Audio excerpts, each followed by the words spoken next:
Biden has put out a climate change proposal, what he would do to combat climate change should he get elected as president of the United States. Now, in a previous video, we talked about the specifics, but for the purposes of this story, we're gonna focus on some of the controversy that's starting to brew about his proposal.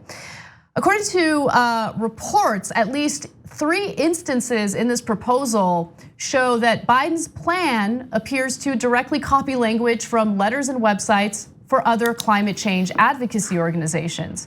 This is a little bit of a disaster because Biden actually ran for president back in 1988, and plagiarism is what destroyed that campaign. Yeah. It was over. And so this issue is coming back again, not old instances of plagiarism from like literally today when this proposal was put out to the public. So I'm gonna give you some specific examples so you can judge for yourselves. And then I'm gonna give you the statement from the Biden campaign. So in one example, here's Biden's version. Carbon capture, use, and storage is a rapidly growing technology that has the potential to create economic benefits for multiple industries while significantly reducing carbon dioxide emissions. That is Biden's version. Then the Blue-Green Alliance version is carbon capture and sequestration is a rapidly growing technology that has potential to create economic benefits for multiple industries while significantly reducing carbon dioxide emissions.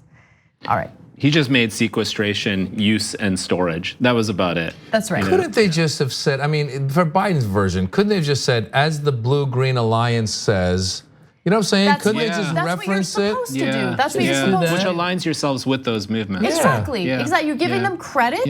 And you're right, it builds an alliance. It's actually a very powerful way of doing it. You're citing people who have done some great work, who have done some great activism, and you're also not gonna have to deal with the controversy of people accusing you of plagiarizing. I'm gonna give you one more example. Here's Biden's version.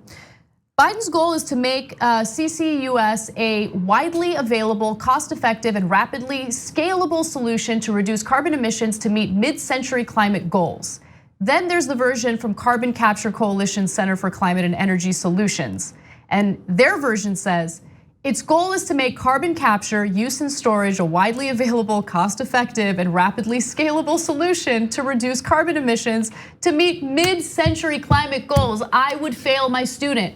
I would fail, you're out, we would you're have done. To as well. You failed this assignment, you failed my class, you're out. Like this is plagiarism. And so Biden's campaign was contacted about this, and they actually conceded that there were some mistakes made.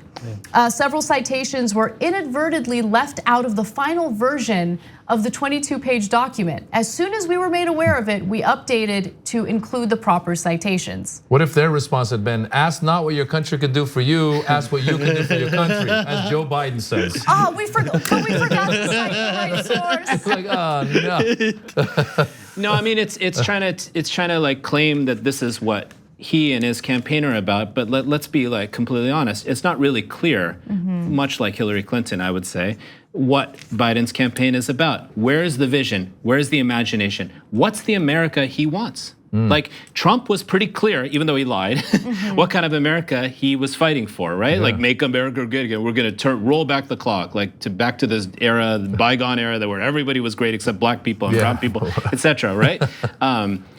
But and Bernie Sanders had a clear vision in 2016, and now, fortunately, in the Democratic Party, in this nomination process, we see several candidates with pretty clear visions. What is Biden's vision? What do you stand for? Can you actually say what you stand for, at least by aligning yourself with these movements and scientists? Yeah, exactly. And I don't know. I don't know what's going on. I don't know why these mistakes were made. All I know is, even if his camp gets the benefit of the doubt and they made a mistake, it shows a level, like lacking those citations shows a level of incompetence that's just not a good look. And I know that right now in the Trump era and the incompetence that we see from the Trump administration on a daily basis makes everything else pale in comparison. But we really need to hold ourselves to a higher standard and demand, as voters, demand more from our politicians, demand more from our side. I think that we do a good job demanding more anyway, especially compared to what we're seeing with Trump. But no, you can't just say, oh, I forgot to cite all of these various organizations that have put out this incredible work that they've spent their time, their resources, their money on.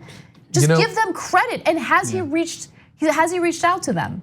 Because it is important to draw these alliances, to get this done. You can't just do it alone. Absolutely. You hit on a great point. I'm constantly surprised and let down by people that I think know what they're doing.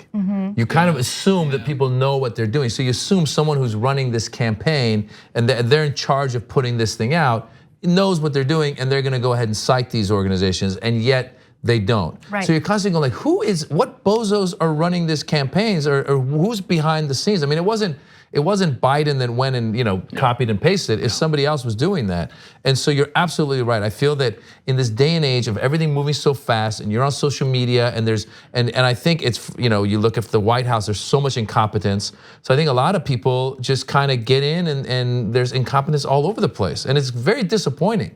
Because you hope that these people that maybe he wins and they're in control, and some of these people that did that are now in the White House, and now they're going to give him a speech to do, and they cut and paste from another speech. Well, there goes that controversy again. I mean, I feel Americans are drawn to people who have visions, who are interesting characters. I mean, Trump is an interesting character, might be one way of putting it. But people who actually have substance as well, and I think that. This isn't even meant to be an attack on Biden or even his campaign, but it's like there is no middle ground with this either, right? There's no middle ground when it comes to actually what you align yourself with, what your values are. It's just unclear here. And a lack of clarity is actually a statement that is very clear, right?